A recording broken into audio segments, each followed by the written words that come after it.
Mr. Taglin? Mr. Taglin? Where's Mr. Taglin? Oh, you're standing in him.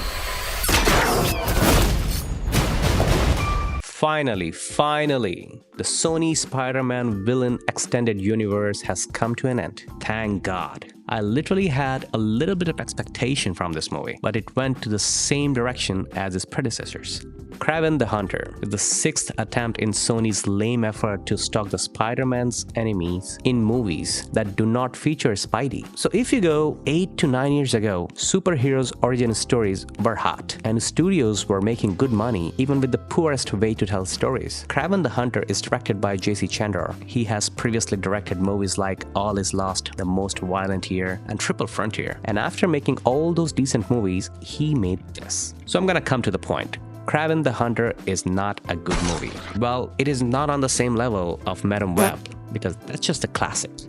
Jokes apart, but overall, it is not a good movie. So let's dive into it right away. Aaron Taylor Johnson plays Sergei Kravinov. He's the son of a Russian mobster with father issues, and he becomes a superhero in a laughably weird plot twist. After being attacked by a lion on a safari in Ghana, he's given a mystical botanical serum mixed with lion's blood. He was clinically dead for 3 minutes, and after that, Kraven wakes up as a world-class hunter. And now Kraven can climb sheer walls like gorillas, snatch fishes out of the stream, and he can even outrun a deer. But there's something this hunter cannot do: anchor a decent movie. Kraven. Kraven. No ja uверен, что ты никому не скажешь.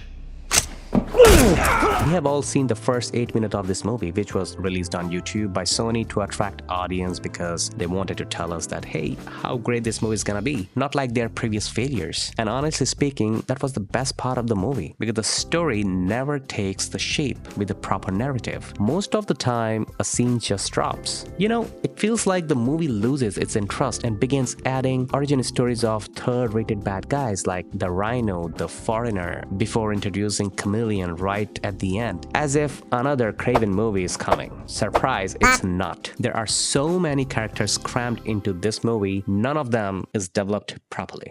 You're a goddamn lunatic. Oh, you just figured that out now? The film is very choppy, maybe because of the bad editing or just the way it is made. CGI is very bad. However, to be honest, some of the action scenes were still fun, but still very bad CGI. Aaron Taylor Johnson was the best part of the movie. He did a decent job with whatever he had, but rest of the actors were just funny as hell. Russell Crowe with his comical Russian accent, and the guy who played Rhino, you will not be able to take them seriously at all. Do you know, I also think that part of the problem was, what were Kraven's powers exactly? Was he supposed to use the animal's skills to hunt down the bad guys? I mean, he hates poachers, but then he wears a tooth necklace and a leather jacket. By the way, his eyes glow sometimes with no apparent benefit. Anyways, before the release of this movie, director asked audience to be nice to his Kraven the Hunter movie, imploring us to forget the past failures of Sony Spider-Man's extended universe. But unfortunately,